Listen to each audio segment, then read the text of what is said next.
Hello trainees. आइए आज हम लोग इस क्लास में manufacturing process control and automation यानी कि MPCA टेक्नीशियन ट्रेड के लिए प्रैक्टिस सैंपल पेपर का सेट नंबर सेकंड देखेंगे। फर्स्ट सेट नंबर हम लोग कर चुके हैं और ये सेकंड सेट है। तो इसमें देखिए सेकंड सेट में भी वैसे ही सेम टू सेम 75 क्वेश्चन रहेंगे और 150 नंबर के रहेंगे। इसमें भी 3 सब्जेक्ट जैसे trade theory, workshop calculation and science और इंजीनियरिंग ड्राइंग, इन ये तीनों एक साथ रहेंगे और ये इम्प्लॉयबिलिटी अकेले एक साथ रहेगा, जिसमें 25 क्वेश्चन रहेंगे और इन तीनों को मिला करके 50 क्वेश्चन, यानी कि ये यहाँ पे 100 नंबर के 100 में 33 नंबर पाना अनिवार्य रहेगा और यहाँ पे 50 में 17 नंबर पाना अनिवार्य रहेगा। तो इस तरीके से रहेगा। इसी के आधार पे हम लोग आगे देखते हैं 75 क्वेश्चन। पहला क्वेश्चन ट्रेड थ्योरी से है। ट्रेड थ्योरी से टोटल 38 क्वेश्चन रहेंगे।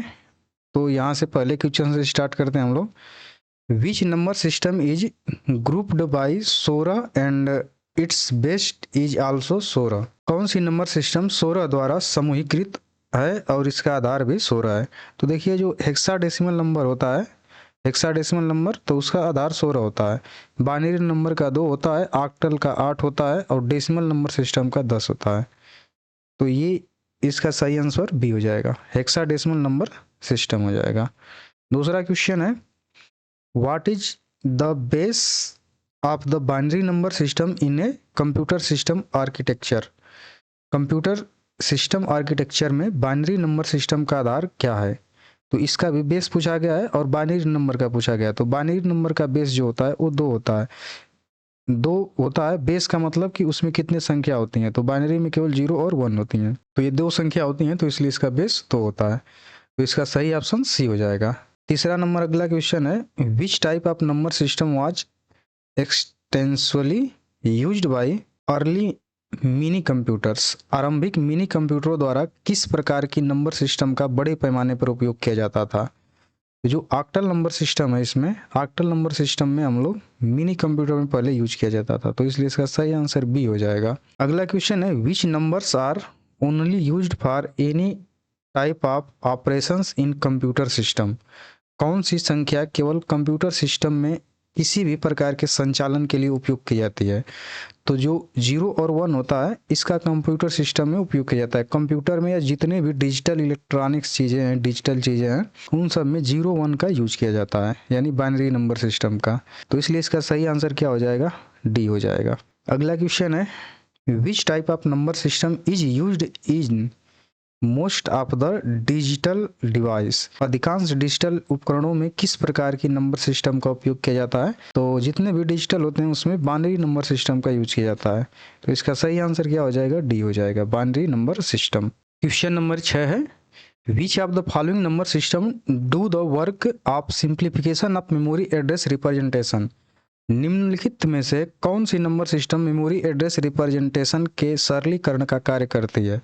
तो जो ये नंबर सिस्टम है मेमोरी एड्रेसिंग के लिए, रिप्रेजेंट करने के लिए उपयोग की जाती है, तो वो होती है हेक्साडेसिमल नंबर सिस्टम।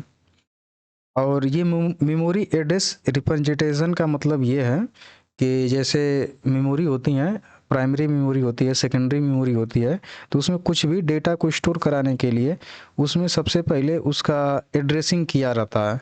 तो जो एड्रेसिंग किए जाते हैं तो ये इस तरीके से हेक्साडेसिमल में किए जाते हैं, 0 से लेकर 9 और AF, यानी हेक्साडेसिमल का जो बेस होता है वो 16 होता है, यानी कि इसमें 16 अंक होते हैं, 0 से लेकर के 9, यानी कि 0 1 2 3 4 5 6 7 8 9 और 10 के लिए A लिखते हैं, फिर B लिखते हैं, फिर C लिखते हैं, फिर D लिखते हैं, फिर F, E हो जाएगा, E के बाद F। इस तरह से टोटल 16 यहाँ पे डिजिट हो जाएंगे। तो इसीलिए इसका बेस कितना होता है? 16 होता है। गिनेंगे तो 16 होगा, 1 2 3 4 5 6 7 8 9 10 11 12 13 14 15 16। तो इसलिए इसका सही ऑप्शन जो है डी है। अगला क्वेश्चन नंबर 7 है which type of manufacturing process is used to form complex shapes effectively? जटिल आकृतियों को प्रभावी ढंग से बनाने के लिए किस प्रकार की मैन्युफैक्चरिंग प्रक्रिया का उपयोग किया जाता है? तो जो जटिल आकृति होती हैं जिसको बनाना आसान नहीं होता है, तो उसके लिए पाउडर मेटलर्जी का उपयोग किया जाता है। पाउडर मेटलर्जी का उपयोग किया जाता है। इसमें क्या होते हैं कि जैसे मान लीजिए कि मेटल के कुछ बनाने हैं तो मेटल को एकदम पाउडर रूप में इस तरीके से बना लिया जाता है, पीस करके उसको ऐसे पाउडर के फॉर्म में कर लिया जाता है, और इस पाउडर को जिस शेप में करना है उस पर क्या किया जाता है, उस शेप में ले जा करके कंप्रेस कर दिया जाता है। जब कंप्रेस करते हैं तो वो उस आकृति का बन जाता है। तो इसलिए इसका सही आंसर क्या हो जाएगा, ये डी ऑप्शन सही हो जाएगा। अगला क्वेश्चन नंबर 8 है, in which type of manufacturing process parts can be broken down and recycled at the end of the product's life cycle। किस प्रकार की मैन्युफैक्चरिंग प्रक्रिया में उत्पाद जीवन चक्र के अंत में भागों को तोड़ा और पुनर्नवीकरण किया जा सकता है। इसका मतलब कि जैसे कोई प्रोडक्ट बना हुआ है तो वो बाद में मतलब कि सही हो सकता है, सही करने का मतलब कि रिसाइकिल हो सकता है, फिर से दोबारा मतलब उसके कोई नए प्रोडक्ट बनाए जा सकते हैं पिघला करके। तो इसमें से कौन सा होता है, discrete manufacturing, additive manufacturing, powder metallurgy, surface finishing. तो इसमें देखिए जो डिस्क्रीट मैन्युफैक्चरिंग है, इससे जो भी प्रोडक्ट बनते हैं वो नवीकरणीय होते हैं, मतलब रिसाइकिल्ड होते हैं, रिसाइकिल उसको कर सकते हैं। जबकि इन तीनों से रिसाइकिल करना आसान नहीं होता है, इससे भी नहीं होगा, इससे भी नहीं हो पाता है। तो इसलिए इसका सही ऑप्शन ए हो जाएगा। अगला क्वेश्चन नंबर 9 है, what is the standard form of MSB in the conversion of number system. Number system के कन्वर्जन में MSB का मानक रूप क्या होता है, यानी इसका फुल फॉर्म बताना है। तो इसका फुल फॉर्म होता है मोस्ट सिग्निफिकेंट बिट होता है। तो इसमें हम लोग का सही ऑप्शन जो हो जाएगा बी हो जाएगा, मोस्ट सिग्निफिकेंट बिट। अगला question number 10, which type of number system can be used for describing the colours of the web page. Web page के रंगों का वर्णन करने के लिए किस प्रकार की नंबर सिस्टम का उपयोग किया जाता है। तो नंबर जो वेब पेज होता है, रंग होते हैं, रंगों को भी दिखाने के लिए या रिप्रेजेंट करने के लिए किसका यूज किया जाता है, हेक्साडेसिमल नंबर सिस्टम का यूज किया जाता है, यानी कि जिसका आधार 16 होता है, जिसमें 16 डिजिट होते हैं, इसी का यूज किया जाता है कलर को रिप्रेजेंट करने के लिए, डिस्क्राइब करने के लिए। तो इसलिए इसका सही ऑप्शन क्या हो जाएगा, बी हो जाएगा। अगला क्वेश्चन नंबर 11 है, which device is used to enter the required program into the memory of processor. Processor की मेमोरी में आवश्यक प्रोग्राम इंटर करने के लिए किस डिवाइस का उपयोग किया जाता है। मतलब जैसे ये PLC है, तो PLC को प्रोग्राम करने के लिए किस डिवाइस का उपयोग किया जाता है, तो प्रोग्रामिंग डिवाइस का उपयोग किया जाता है। प्रोग्रामिंग डिवाइस के रूप में PC हो सकता है, हैंड हेल्डेड डिवाइस हो सकती हैं। तो ये जो सही ऑप्शन है इसका सी ऑप्शन हो जाएगा, प्रोग्रामिंग डिवाइस। अगला क्वेश्चन है, which device that performs calculation and run the computer. कौन सी डिवाइस गणना करती है और कंप्यूटर चलाती है। तो देखिए गणना करने का काम, कंप्यूटर चलाने का काम प्रोसेसर का होता है, इसलिए इसका सही ऑप्शन क्या हो जाएगा, प्रोसेसर। प्रोसेसर क्या होता है, मुख्य भाग होता है किसी कंप्यूटर का। तो बी ऑप्शन इसका सही हो जाएगा। अगला क्वेश्चन है, what is the full form of CU। CU का फुल फॉर्म बताना है। तो CU का फुल फॉर्म कंट्रोल यूनिट होता है, C से कंट्रोल, U से यूनिट। तो यहाँ पे बी ऑप्शन सही हो जाएगा, कंट्रोल यूनिट, जो क्या करता है, जितने भी प्रक्रियाएं होती हैं, जितने भी प्रोग्राम रन करते हैं, उन सबको कंट्रोल करने का काम करता है कंट्रोल यूनिट। अगला क्वेश्चन है, how many type are there in PLC memory. PLC memory कितने प्रकार की होती हैं। तो जो PLC मेमोरी होती है वो 2 टाइप की होती हैं। कौन कौन होती हैं, यहाँ पे देखिए, मेमोरी ऑर्गेनाइजेशन यानी उसके प्रकार कितने होते हैं, 2 वर्गों में बांटा गया है। एक होता है सिस्टम मेमोरी, एक होती है एप्लीकेशन मेमोरी। तो एप्लीकेशन मेमोरी एक तरह से यूजर मेमोरी की तरह काम करती है। तो इसका सही जो ऑप्शन हो जाएगा कौन हो जाएगा, ए ऑप्शन सही हो जाएगा, 2, यानी कि 2 होती हैं मेमोरी। अगला क्वेश्चन है, what is the full form of RAM।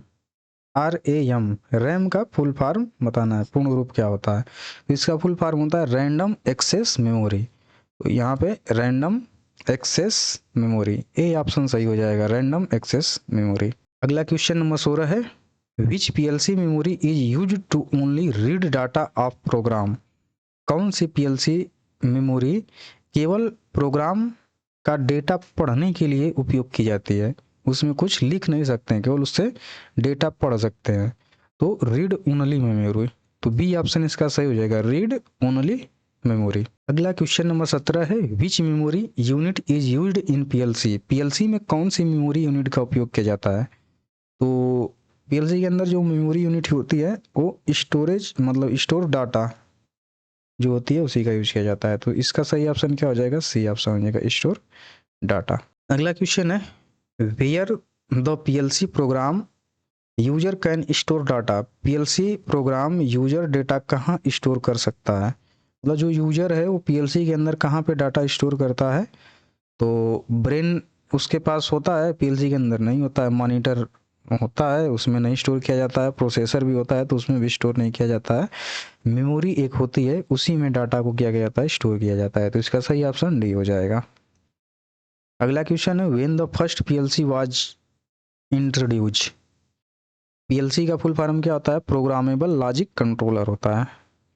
और इस पीएलसी को सबसे पहले कब इंट्रोड्यूस किया गया था, मतलब सबसे पहले कब बन करके आई थी? तो ये 1960 ईस्वी में बन करके आ गई थी। तो इसका सही ऑप्शन क्या हो जाएगा? बी। अगला क्वेश्चन नंबर 20 है, where is PLC in build system mainly used in bulk manufacturing process. PLC की इनबिल्ड प्रणाली मुख्य रूप से थोक निर्माण प्रक्रिया में कहाँ उपयोग की जाती है? तो कहाँ पे उपयोग किया जाता है इसका? इंडस्ट्रियल के क्षेत्र में यूज किया जाता है। मतलब बल्क में बहुत ज़्यादा मात्रा में जब प्रोडक्शन करना रहता है, मैन्युफैक्चरिंग करनी रहती है, तो इंडस्ट्रियल में ही उपयोग किया जाता है। घर पे तो बनाएंगे नहीं, तो इसलिए इसका सही ऑप्शन क्या हो जाएगा? इंडस्ट्रीज, औद्योगिक में। अगला क्वेश्चन 21 नंबर है, what is the main purpose of PLC. PLC का मुख्य उद्देश्य क्या होता है? तो पीएलसी का मुख्य उद्देश्य होता है इंडस्ट्रियल पर्पज, मतलब प्रोडक्शन करने के लिए इसका यूज किया जाता है। कोई लाइन होती है उस पर लगाया जाता है। लाइन का मतलब होता है, जैसे मान लीजिए कि कार बन रही है तो कार के कई कई मतलब कि पार्ट होते हैं। कहीं पे उसके चक्के लगेंगे, कहीं पे चेचिस लगेगी, कहीं पे उसके डोर लगेंगे, कहीं पे उसमें एसी वगैरह लगेंगे, इंजन लगेंगे। तो ये कई कई जगह पे लगते हैं, तो वहाँ पे रुक करके इस तरीके से, तो ये पीएलसी से उसको कंट्रोलिंग किया जाता है। तो इसलिए इसका उपयोग इंडस्ट्रियल पर्पज के लिए पीएलसी का उपयोग किया जाता है। जहाँ पे बहुत ज़्यादा बल्क मात्रा में प्रोडक्शन करना हो, वो भी ऑटोमेटिक करना हो, तो वहाँ पे पीएलसी का उपयोग करते हैं। अगला क्वेश्चन है, what is the full form of PLC. PLC का फुल फॉर्म क्या है? तो इसका फुल फॉर्म क्या होता है? प्रोग्रामेबल लॉजिक कंट्रोलर होता है। तो इसका सही ऑप्शन यहाँ पे डी मिल जाएगा, प्रोग्रामेबल लॉजिक कंट्रोलर। ये प्रोग्रामेबल लॉजिक कंट्रोलर एक तरह से इसको कंप्यूटर जैसा मान सकते हैं, लेकिन इसके अंदर जो प्रोग्रामिंग की जाती है वो कंप्यूटर से प्रोग्रामिंग करके इसमें अपलोड किया जाता है। और इसके पास खुद का एक प्रोसेसर भी होता है जो निर्णय लेता रहता है। अगला क्वेश्चन है, what are the type of PLCs. PLC के प्रकार क्या हैं? कितने टाइप की पीएलसी होती हैं? तो देखिए, पीएलसी जो होती हैं ये दो टाइप की मिलती हैं, एक फिक्स मिलती हैं, एक मॉड्यूलर मिलती हैं। तो इसका सही ऑप्शन भी हो जाएगा, फिक्स्ड एंड मॉड्यूलर। फिक्स का मतलब कि उसमें इनपुट, इधर इनपुट है इधर आउटपुट है। इनपुट में सेंसर जुड़ते हैं और आउटपुट में क्या जुड़ते हैं? एक्चुएटर वगैरह जुड़ते हैं, जिसको एक्चुएट करना होता है। तो जो फिक्स्ड पीएलसी होती है तो उसमें इनपुट और आउटपुट के जो पोर्ट वगैरह होते हैं वो फिक्स होते हैं। 10 इधर है, इधर मान लीजिए कि 8 है, तो 8 है, इधर 10 है, ये फिक्स रहते हैं, इसको बढ़ा नहीं सकते हैं। लेकिन मॉड्यूलर में क्या कर सकते हैं? इसको बढ़ा सकते हैं, उसके साथ कई पीएलसीओं को जोड़ सकते हैं। तो इसका सही ऑप्शन बी है। अगला क्वेश्चन नंबर 24 देखते हैं, how many steps are there in operation of PLC. PLC operation में कितने स्टेप्स होते हैं? तो पीएलसी ऑपरेशन में, जैसे पीएलसी ये है, पीएलसी को ऑपरेट करने के लिए मुख्यतः 4 ऑपरेशनों का यूज किया जाता है, मतलब कि 4 स्टेपों का यूज किया जाता है। कौन कौन यूज किए जाते हैं? पीएलसी ऑपरेशन 4 मुख्य चरणों में, स्टेप्स में होती हैं, जिसे स्कैन साइकिल कहा जाता है। ठीक है, इसमें 4 स्टेप होते हैं और प्रत्येक मतलब कि चारों स्टेपों को मिलाकर क्या कहा जाता है? स्कैन साइकिल कहा जाता है। जो पहला स्टेप होता है उसमें क्या होता है? Input scan. इसमें क्या किया जाता है? पीएलसी के इनपुट साइड में जितने भी सेंसर मतलब यहाँ पे लगे रहेंगे, इस सेंसरों से डाटा को स्कैन किया जाएगा। इस फर्स्ट वाले चरण में, स्टेप में सभी इनपुट डिवाइसों की स्थिति को पढ़ा जाता है, मतलब जितने भी सेंसर हैं उससे डाटा को पढ़ा जाता है। फिर क्या किया जाता है? दूसरे स्टेप में प्रोग्राम स्कैन।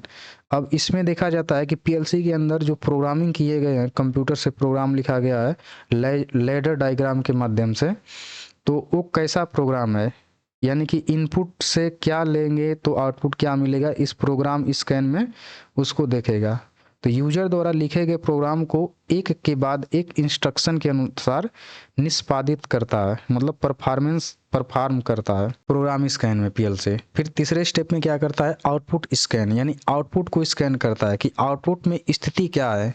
जैसे मान लीजिए कि कोई मोटर है, वो चल रही है कि नहीं चल रही है, इसको आउटपुट स्कैन करके देखेगा। तो स्कैन करके देखेगा और जैसा इनपुट सेंसर से मिलेगा वैसा क्या करेगा, आउटपुट में मोटर को चलाएगा या बंद करेगा या स्पीड को कंट्रोल करेगा, ऐसा कमांड मतलब ये आउटपुट में देगा, आउटपुट स्कैन में। फिर इसके बाद क्या करेगा, चौथे स्टेप में हाउसकीपिंग।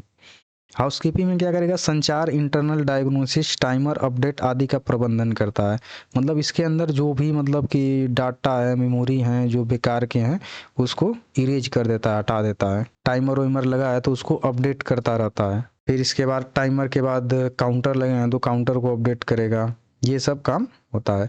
तो ये 4 जो स्टेप हैं, इन चारों स्टेपों को मिला करके क्या कहा जाता है, स्कैन साइकिल कहा जाता है। तो यहाँ पे हम लोगों से पूछा गया है कि पीएलसी ऑपरेशन में कितने स्टेप होते हैं, तो 4 स्टेप होते हैं। तो इसका सही ऑप्शन क्या हो जाएगा, सी। क्वेश्चन नंबर 25 है, which of the following operation step of PLC. PLC का निम्नलिखित में से कौन सा ऑपरेशन स्टेप है। तो ऑपरेशन स्टेप इसमें से कौन सा है। अभी हम लोग उधर 4 स्टेप देखें तो इस चारों स्टेपों में से कौन सा स्टेप मिल रहा है, इनपुट स्कैन। तो इसलिए इसका सही ऑप्शन क्या हो जाएगा, इनपुट स्कैन, ए वाला ऑप्शन सही। Question number 26, which of the following are the 4 basic step of PLC operation. निम्न में से कौन सा पीएलसी ऑपरेशन के मुख्य 4 मूल चरण है। कौन, अभी हम लोग पीछे देखे थे 4 मूल कौन थे, पहले इनपुट स्कैन था, दूसरा नंबर पे प्रोग्राम स्कैन था, तीसरा नंबर पे आउटपुट स्कैन था, फिर इसके बाद हाउसकीपिंग था। तो यही हो जाएगा, तो इसका सही आंसर बी हो जाएगा। Question number 27, which of the following contents all the function of microprocessor is an integrated circuit. निम्नलिखित में से कौन सा माइक्रोप्रोसेसर के सभी कार्यों को इंटीग्रेट, एकीकृत सर्किट में समाहित करता है। तो जो सीपीयू होता है, ये सीपीयू माइक्रोप्रोसेसर इसी के अंदर मतलब कि लगा रहता है, सेंट्रल प्रोसेसिंग यूनिट। ये कंट्रोल यूनिट इसी का भाग होता है, एलयू भी इसी का भाग होता है, और ये कोई मतलब कि होता नहीं है। तो इसलिए इसका सही जो ऑप्शन है ये ए हो जाएगा, सीपीयू। यही इसी के अंदर आईसी चिप वगैरह सब लगी रहती है, माइक्रो प्रोसेसर इसी के अंदर रहता है। Question number 28, which part is called as brain of the computer because user prefer to save data in computer to keep it safe for long term. किस भाग को कंप्यूटर का मस्तिष्क कहा जाता है, क्योंकि उपयोगकर्ता इसे लंबे समय तक सुरक्षित रखने के लिए कंप्यूटर में डेटा सेव करना पसंद करता है। तो कंप्यूटर का मस्तिष्क सीपीयू को कहा जाता है, सेंट्रल प्रोसेसिंग यूनिट। तो सही ऑप्शन इसका ये हो जाएगा। अगला क्वेश्चन है, how many course are classified by the component that make PLC work done. PLC के कार्य को पूरा करने वाले कंपोनेंट्स द्वारा कितने कोर क्षेत्रों को वर्गीकृत किया जाता है। तो कितने भागों में बांटा जाता है, 3 भागों में बांटा जाता है। इस तरह से पीएलसी के मुख्य 3 भाग होते हैं। एक सीपीयू होता है, सेंट्रल प्रोसेसिंग यूनिट होता है, दूसरा इनपुट आउटपुट मॉड्यूल होता है, और तीसरा होता है प्रोग्रामिंग डिवाइस होती हैं। तो इस तरीके से 3 होता है। तो सही ऑप्शन इसका कौन सा हो जाएगा, बी ऑप्शन सही हो जाएगा, 3। अगला क्वेश्चन नंबर 30 है, 30 नंबर क्वेश्चन है, which operational step of PLC includes execution of the user program. PLC के किस ऑपरेशनल स्टेप में यूजर प्रोग्राम का निष्पादन शामिल है। ऑपरेशनल स्टेप इसमें कहाँ पे ऑपरेशनल होता है, तो उसके प्रोग्राम स्कैन के अंदर मतलब ऑपरेट किया जाता है, ऑपरेशनल स्टेप होते हैं। तो इसलिए इसका सही ऑप्शन ए हो जाएगा, प्रोग्राम स्कैन। सबसे पहले क्या करता है, इनपुट स्कैन करता है, फिर प्रोग्राम स्कैन करता है, फिर आउटपुट स्कैन करता है, फिर इसके बाद हाउस कीपिंग करता है। उसी को क्या कहा जाता है, पीएलसी स्कैन के नाम से जाना जाता है। क्वेश्चन नंबर 31 है, what is called for the working of PLC can easily understood as cyclic scanning method.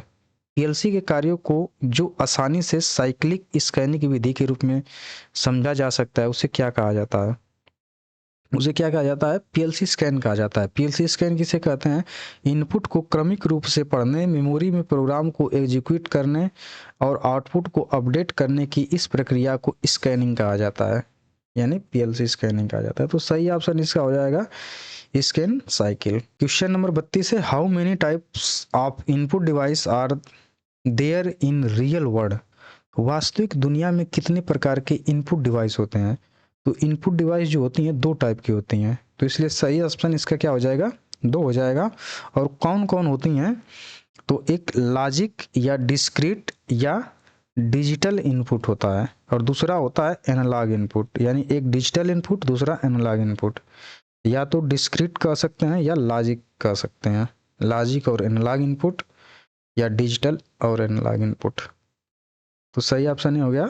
अगला क्वेश्चन नंबर 33 देखते हैं, which are the two type of input and output device. अब यहाँ पे देखिए दोनों का नाम बताना है, इनपुट और आउटपुट डिवाइस कौन से हैं, दो प्रकार के। तो कौन से हैं, एक डिजिटल होता है और एक एनालॉग होता है। तो इसका सही ऑप्शन क्या हो जाएगा, बी हो जाएगा, digital and analog. Question number 34, in which device input module serves as link between them. इस उपकरणों में इनपुट मॉड्यूल उनके बीच लिंक का काम करता है। कौन कौन उपकरण होते हैं जिसमें इनपुट मॉड्यूल जो होता है उनके बीच लिंक का काम करता है। तो जो फील्ड डिवाइस होती है और जो पीएलसी का सीपीयू होता है उसके बीच में लिंक का जो काम करता है इनपुट मॉड्यूल करता है। जैसे यहाँ पे देखिए ये इनपुट मॉड्यूल है और ये यहाँ पे सीपीयू लगा हुआ है। तो इस सीपीयू और ये इनपुट मॉड्यूल हो गया, और यहाँ पे जो रहेगा इनपुट डिवाइस या फील्ड डिवाइस कहा जाता है। फील्ड डिवाइस के रूप में सेंसर वगैरह लगे रहते हैं, जैसे ये पुश बटन है तो ये फील्ड डिवाइस हो गई। इस फील्ड डिवाइस और इस सीपीयू के बीच में क्या लगा हुआ है, इनपुट मॉड्यूल लगा हुआ है। वही यहाँ पे बताना है, फील्ड डिवाइस और पीएलसी सीपीयू के बीच में क्या लगा हुआ है, इनपुट मॉड्यूल। तो सही ऑप्शन इसका डी हो जाएगा। अगला क्वेश्चन नंबर 35 है, पीएलसी में कितने प्रकार के आउटपुट होते हैं। तो पीएलसी में दो प्रकार के आउटपुट होते हैं, लॉजिकल या डिस्क्रीट या डिजिटल आउटपुट, और दूसरा होता है एनालॉग आउटपुट। तो इसलिए इसका सही ऑप्शन क्या हो जाएगा, बी हो जाएगा। अगला क्वेश्चन 36 नंबर, निम्नलिखित में से कौन सा लॉजिक डिस्क्रीट इनपुट का उदाहरण है। Which of the following is an example of a logical या डिस्क्रीट इनपुट। तो देखिए डिस्क्रीट इनपुट कैसा होता है, डिजिटल होता है, और डिजिटल जो चलता है कैसे चलता है, इस तरीके से जीरो होगा या तो वन होगा। यहाँ पे जीरो है या तो वन है, उसके अलावा कुछ नहीं होता है इसके अंदर। तो जो टेम्परेचर सेंसर होता है वो कई टेम्परेचर नापेगा, 0 degree centigrade, 1 degree centigrade, 2, 40 degree centigrade, 50 degree centigrade, इसके कई मान हो जाएंगे। तो ये डिजिटल नहीं एनालॉग होता है। प्रेशर सेंसर ये भी एनालॉग होता है, प्रेशर जितना रहेगा कम बेसी होगा तो उसके कई मान होते हैं। लेकिन जो लिमिट स्विच होता है ये या तो ऑन होगा या तो ऑफ होगा, केवल दो स्थिति होती है, यानी ऑन होगा तो 1 होगा और ऑफ होगा तो 0 होगा। तो ये डिस्क्रीट इनपुट में आ जाएगा। तो इसलिए इसका सही ऑप्शन क्या हो जाएगा, सी ऑप्शन सही हो जाएगा, लिमिट स्विच। अगला क्वेश्चन नंबर 37 है, which type of output module is used to control the current flow in real world. Real world में करंट फ्लो मतलब कि धारा के फ्लो को नियंत्रित करने के लिए किस प्रकार के आउटपुट मॉड्यूल का उपयोग किया जाता है। तो जो डिस्क्रीट आउटपुट मॉड्यूल होते हैं, डिस्क्रीट मतलब डिजिटल एनालॉग मॉड्यूल, या तो ऑन होंगे या तो ऑफ होंगे, इस तरीके से, या तो 0 या तो 1। तो ये जो होते हैं ये करंट फ्लो को कम या और बंद या चालू करते हैं। जैसे मान लीजिए फैन है या मोटर है, तो मोटर को ऑन करेंगे तो ऑन होगा तो उसमें करंट जाएगी, फ्लो होगी, और बंद होगा तो नहीं जाएगी। जबकि एनालॉग मॉड्यूल देखेंगे, जैसे मान लीजिए किसी का फैन का स्पीड वगैरह कंट्रोल करना है तो वहाँ पे एक लगाया जाता है, स्पीड कंट्रोल करने के लिए रेगुलेटर लगाया जाता है। तो रेगुलेटर जो होता है वो क्या करता है, करंट के फ्लो को नियंत्रित मतलब कि वो करता है,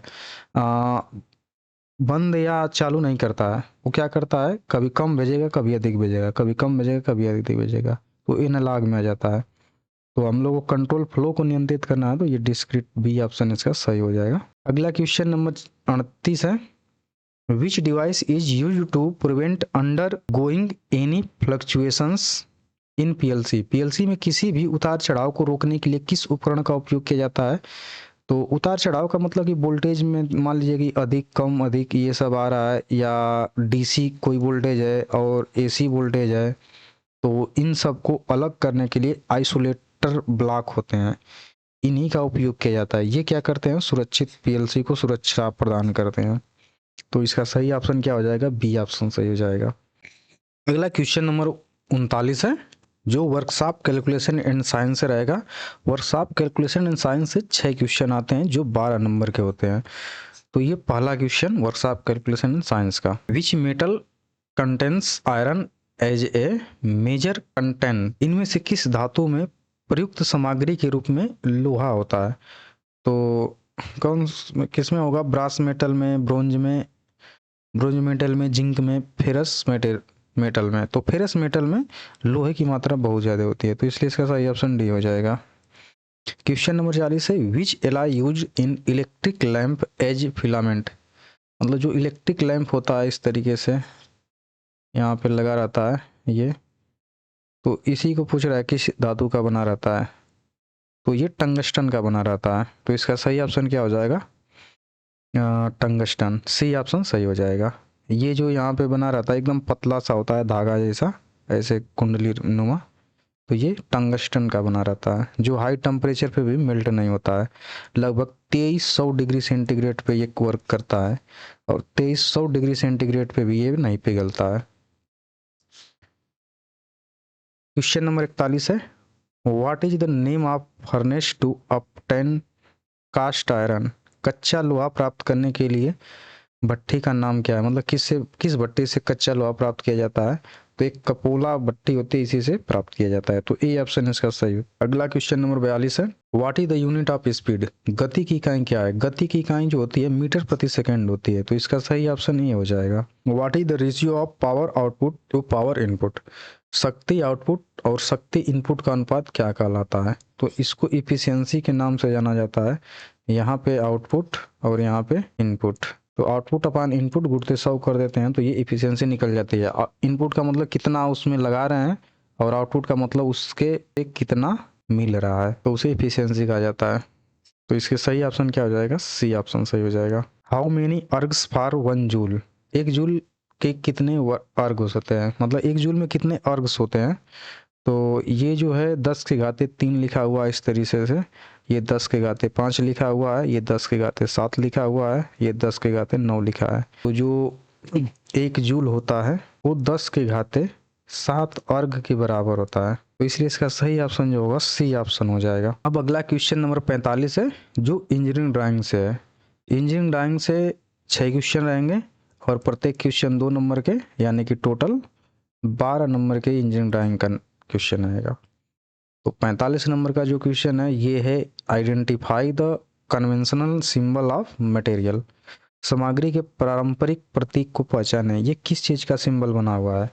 तो ये जो सिंबल है स्टील का है, तो इसका सही ऑप्शन क्या हो जाएगा, बी स्टील। अगला क्वेश्चन है 46 number, identify the conventional symbol of material, सामग्री के पारंपरिक प्रतीक को पहचाने। तो इस तरीके का सिंबल दिखाएगा कन्वेंशनल, तो इसे कांच मतलब कहा जाता है, तो ये कांच का सिंबल है, तो ये ग्लास है। Identify the conventional symbol of material, सामग्री के पारंपरिक प्रतीक को पहचाने इस तरीके से।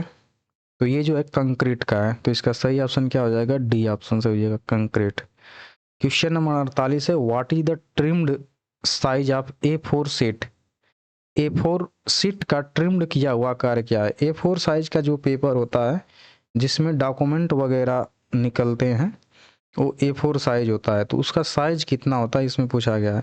तो इसका साइज जो होता है 210 ये होता है, और 297 mm, ये भी mm में है, mm में होते हैं, तो इसका सही ऑप्शन क्या हो जाएगा, C 210 into 297 mm। Question number 49 है, which drawing dimension is correct as per IS standard, IS मानक के अनुसार कौन सा ड्राइंग आयाम सही है। मतलब इसमें से जो ये डायमेंशनिंग की गई है 50 50 50 50 लिखा गया है, तो कौन में का सही से डायमेंशनिंग किया गया, तरीका क्या होता है सही डायमेंशनिंग करने का। तो देखिए जो सही डायमेंशनिंग करने का तरीका होता है, तो जो इधर लिखते हैं तो ये तीर के ऊपर लिखा जाता है, इसको भी लिखते हैं तो तीर के ऊपर ही लिखा जाता है, और यहाँ पे भी लिखते हैं तो तीर के ऊपर ही लिखा जाता है, तो ये सही माना जाता है। बकिया में देखेंगे तो इसमें ऊपर लिखा गया, इसमें नीचे, तो ये गलत है। ये ऊपर ये नीचे, ये भी गलत है। ये ऊपर ये नीचे ऊपर, ये भी गलत है। सब जो तीर बनाया गया है उसके ऊपर डायमेंशनिंग लिखी जाती है। तो इसका सही ऑप्शन ए हो जाएगा। Identify the name of prism, चित्र में दिखाए गए प्रिज्म का नाम क्या है, इस प्रिज्म का नाम बताना है। तो ये हेक्सागोनल, हेक्सागोनल मतलब षष्ठ, जिसके षष्ठ भुजाएं रहती हैं, 6 भुजाएं। तो 1 2 3 4, ये 5, ये 1 2 3 4 5 6, 6 भुजाएं हैं। तो ये डी ऑप्शन इसका सही हो जाएगा, हेक्सागोनल प्रिज्म। तो ये 6 क्वेश्चन इंजीनियरिंग ड्राइंग की कंप्लीट हो गए। इंजीनियरिंग ड्राइंग के और बहुत सारे क्वेश्चन है, तो उसको मैं उस पर भी बना हुआ है क्वेश्चन पेपर। तो उसमें जो प्लेलिस्ट दिया गया है इसमें, तो वहाँ से जा कर के उसको देख सकते हैं। उसमें समझाया गया है इंजीनियरिंग ड्राइंग से संबंधित क्वेश्चन और इंजीनियरिंग ड्राइंग के बारे में। अगला क्वेश्चन है इम्प्लायबिलिटी स्किल का 51 नंबर, और यहाँ से इम्प्लायबिलिटी स्किल स्टार्ट हो जाती है, जिसमें 25 क्वेश्चन आएंगे और 25 क्वेश्चन 2 नंबर के रहेंगे। प्रत्येक क्वेश्चन 2-2 नंबर के रहेंगे और टोटल 50 नंबर के रहेंगे, जिसमें 17 नंबर लाना अनिवार्य होता है, नहीं तो फेल हो जाएंगे। तो आइए देखते हैं इसमें कैसे क्वेश्चन आते हैं। Fill in the blank with correct word, इसमें करेक्ट वर्ड भरना है, कौन सा इसमें सही वर्ड है। तो दे गुड फ्रेंड, तो इसमें भरना है, क्या भरा जाएगा, आर भरा जाएगा, क्योंकि दे के साथ क्या आता है, आर आता है। दे वी यू रहेगा तो आर आएगा, ही सी इट रहेगा तो इज, आई रहेगा तो एम आएगा। तो सही ऑप्शन सी हो जाएगा। अगला क्वेश्चन देखते हैं 52 number, fill in the blank with present progressive tense of the verb, the train through the tunnel. अब यहाँ पे कह रहा है प्रेजेंट प्रोग्रेसिव है, तो इसमें आईएनजी फॉर्म लगेगा, मतलब कंटिन्यूस टेंस की बात कर रहा है, और वो भी कैसा है, प्रेजेंट टेंस है। तो इज पासिंग यहाँ पे लगा देंगे, तो the train is passing through the tunnel, ये इसका सही ऑप्शन हो जाएगा बी। क्वेश्चन नंबर 53 है, fill in the blank with proper interrogative adjective, is the speaker at the function. अब इसमें भरना है, तो इसमें क्या भरेंगे, ये पूछ रहा है कि इस फंक्शन में स्पीकर मतलब कि कौन सा है, तो विच इसमें भरेंगे, विच मतलब कौन सा, तो सी ऑप्शन इसका सही हो जाएगा। अगला क्वेश्चन नंबर 54 है, fill in the blank with proper pronouns, I made this cake. तो इसमें क्या भरना है, माई सेल्फ भराएगा, yourself, himself, itself. तो यहाँ पे देखिए माई सेल्फ आई के साथ आता है, योर सेल्फ यू के साथ आता है, हिम सेल्फ ही के साथ आता है, इट सेल्फ इट के साथ आता है। तो यहाँ पे आई है, तो आई के साथ क्या आएगा, माई सेल्फ। तो यहाँ पे माई सेल्फ भरा जाएगा, इसका सही ऑप्शन क्या हो जाएगा, ए। और इस तरीके से ये बन के आएगा, आई made this cake my self. और इसको हिंदी में कैसे पढ़ेंगे, मैंने यह केक स्वयं बनाया है, मतलब मैंने यह केक स्वयं बनाया। तो सही ऑप्शन इसका ए है। अगला क्वेश्चन नंबर 55 है, fill in the blank with proper pronoun, she made this cake. इसमें भी भरना है, क्या भरना है, ये 4 ऑप्शन दिया हुआ है। तो इट सेल्फ इट के लिए, माई सेल्फ आई के लिए, हर सेल्फ सी के लिए, और हिम सेल्फ ही के लिए। तो यहाँ पे सी है, सी करता है, सब्जेक्ट है, तो सी के साथ क्या भर देंगे, हर सेल्फ। तो इसका सही ऑप्शन क्या हो जाएगा, सी ऑप्शन सही हो जाएगा, हर सेल्फ। और इसका सेंटेंस जो होगा, सी made this cake her self, और हिंदी में उसने यह केक स्वयं बनाया। अगला क्वेश्चन नंबर 56 है, fill in the blank with proper reflexive pronoun, she has hurt. अब इसमें भरना है, myself, herself, himself, itself. तो सी के साथ आता है हर सेल्फ, तो हर सेल्फ भर देंगे, और ये सेंटेंस बनेगा, he has hurt herself, उसने स्वयं को चोट पहुंचाई है। तो इसका सही ऑप्शन बी हो जाएगा, हर सेल्फ। अगला क्वेश्चन नंबर 57 है, fill in the blank with suitable adjective for the given sentence, the little girls. इसमें भरना है, आइज रिब्लेड हर मिसचिफ। तो इसमें देखिए क्या भरेंगे, ये 4 ऑप्शन दिए हुए हैं। तो देखिए ये चुब्बी मतलब गोल मटोल, सामान्यतः गालों के लिए, वीक मतलब कमजोर, शार्ट साइटेड निकट दृष्टि दोष के लिए, और ट्विंकलिंग चमकती हुई या चंचल। तो यहाँ पे जो भरेंगे, क्या भरेंगे, ट्विंकलिंग भरेंगे। तो ये इस तरीके से बन जाएगा, the little girl twinkling eyes revealed her mischief. और हिंदी में क्या हो जाएगा, उस छोटी लड़की की चमकती आंखों ने उनकी शरारत को प्रकट कर दिया। तो इसका सही ऑप्शन हो जाएगा डी। क्वेश्चन नंबर है 58, fill in the blank with suitable place preposition, my house is the third floor, यानी कि थर्ड फ्लोर पे है। तो इसमें क्या भरेंगे, एट इन ऑन अंडर भरेंगे। तो देखिए एट कहाँ पे यूज किया जाता है, किसी बिंदु पर एग्जैक्ट पॉइंट करने के लिए। इन किसी चीज के अंदर, जैसे पानी के अंदर कोई है मतलब, या घर के अंदर है, तो इन के ऊपर मतलब मंजिल के लिए सही होता है ऑन का। तो यहाँ पे सही ऑप्शन क्या हो जाएगा, ऑन, क्योंकि थर्ड फ्लोर का रहा है तो मंजिल ही हो गई, और अंडर मतलब नीचे के लिए। तो सही ऑप्शन सी है, my house is on the third floor, मेरा घर तीसरी मंजिल पर है। 59 नंबर है, fill in the correct word, is the speaker at the function. इसमें भरना है, क्या भरेंगे, तो हु भरेंगे, who is the speaker at the function, मतलब कार्यक्रम में वक्ता कौन है। क्वेश्चन नंबर 60 है, low level language is also called. देखिए जो मशीन लैंग्वेज होती है, हाई लेवल लैंग्वेज होती हैं, लो लेवल लैंग्वेज होती हैं, तो कंप्यूटर के लिए ये सब लैंग्वेज होती हैं। तो जो लो लेवल लैंग्वेज होती है उसे मशीन लैंग्वेज के नाम से भी जाना जाता है। तो इसलिए इसका सही ऑप्शन सी हो जाएगा, मशीन लैंग्वेज। अगला क्वेश्चन है, punctuation refers to. Punctuation refer करता है किसको, रेफर करता है, प्रोडक्शन ऑफ साउंड, यानी कि ध्वनि का उत्पादन करने का काम करता है। तो इसका सही ऑप्शन क्या हो जाएगा, सी, प्रोडक्शन ऑफ साउंड। और ये संयुक्त अक्षर तो दो अक्षरों को जोड़ता है, व्यंजन व्यंजन होते हैं अपना, पंचुएशन अपना वो विराम चिन्ह वगैरह, ये सब पंचुएशन वगैरह होते हैं। तो ये प्रोनाउंसिएशन है, प्रोनाउंसिएशन क्या करता है, प्रोडक्शन ऑफ साउंड करता है, ध्वनि का उत्पादन करता है। तो सी ऑप्शन इसका सही है। अगला क्वेश्चन नंबर 62 है, rearrange the following set of words into meaningful sentence. ये एक सेंटेंस दिया गया है और इसको मीनिंगफुल सेंटेंस में बदलना है, मतलब कि बदलना क्या है, लिखना है, इसमें से छाटना है कौन सा इसमें सही है। तो देखिए टीचर स्कूल वर्क CAS दिया है इस तरीके से, तो इसमें सही छाटेंगे। देखिए क्या होता है, school works as a she teacher, ये सही नहीं सेंटेंस है। She worked as a school teacher, she teacher दो दो मतलब कि आगे एक साथ करता, वर्कड एज ए स्कूल तो ये भी सही नहीं है, वर्कड सी ये भी सही नहीं है। तो सही ऑप्शन इसका हो जाएगा she worked as a school teacher, B option इसका सही हो जाएगा। अगला क्वेश्चन नंबर 63 है, rise and fall of pitch of voice is called. आवाज की पिच के उत्थान और पतन को कहा जाता है, क्या कहा जाता है, आवाज का उतार चढ़ाव कहा जाता है। तो इसका सही ऑप्शन बी हो जाएगा। अगला क्वेश्चन है 64 number, the word that expresses a sudden and strong feeling is called.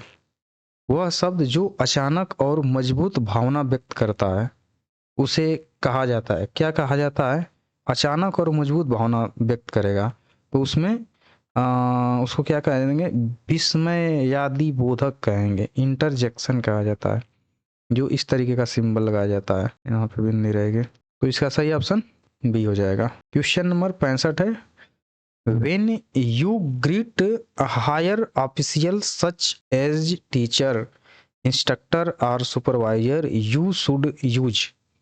जब आप शिक्षक, प्रशिक्षक या पर्यवेक्षक जैसे उच्च अधिकारियों का अभिवादन करते हैं तो आपको का उपयोग करना चाहिए, किसका उपयोग करना चाहिए, गुड मॉर्निंग का, गुड का, हे हाय का उपयोग करेंगे, तो गुड मॉर्निंग का यूज करेंगे।